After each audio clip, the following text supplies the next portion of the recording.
SCRs, there is additional risks when it comes to short-term rentals. The homes are at a higher price point. Some of you guys might not be ready for that, or some of you guys might not be, acclimated to that. There's a significantly higher startup fee. So now after everything is done, you might have to pay $10,000 to $15,000 to even set up everything, pay for your manager to set up everything on his side, for the installation, all of that. You still have to pay for the labor. It is an additional cost. There's higher risk because there's more tenants coming through the homes.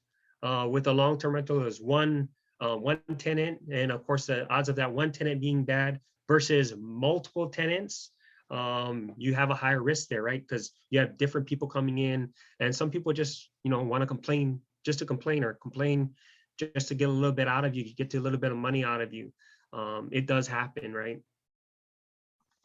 Of course, there could be more restrictions in the future. I'm sure a lot of you guys are familiar with Hawaii. Started off where you could do B&Bs anywheres. About 3 to 5 years ago, they switched it to 30 days, and now they're going to try to switch it to 6 months. So restrictions are there, or could come in the future. Right now, it's pretty lax because it's a red state, and that's why we invest in red states, because they're not as strict on things. As long as you're paying your taxes, it's important to make sure you pay what you owe.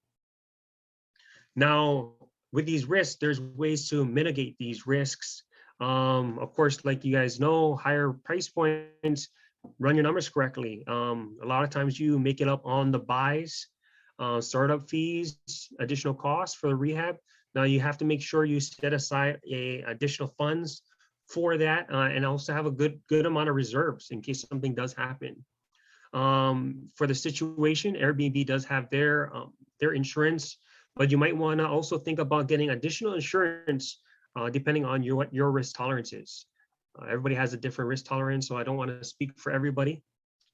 Another great thing to vet out these tenants, just like your long-term rentals, is you vet out these tenants, right? So your long-term and your short-term rentals, they're tenants. There might be a few key things that a good short-term rental management will know. A lot of times red flags could be the tenant is from that area. That could be a red flag. They might ask a little bit of additional questions. If they're asking some out of the ordinary questions, now that could also be an issue. But the management team, of course, is paid to pick those things up. And if you hire a good management team, those risks can be mitigated, but not completely lost, right? And like I said, future restrictions could come in the future. Make sure you have multiple exit strategies to anything that you do. It is key to make sure you are not taking on those additional risks, the brunt of the additional risks.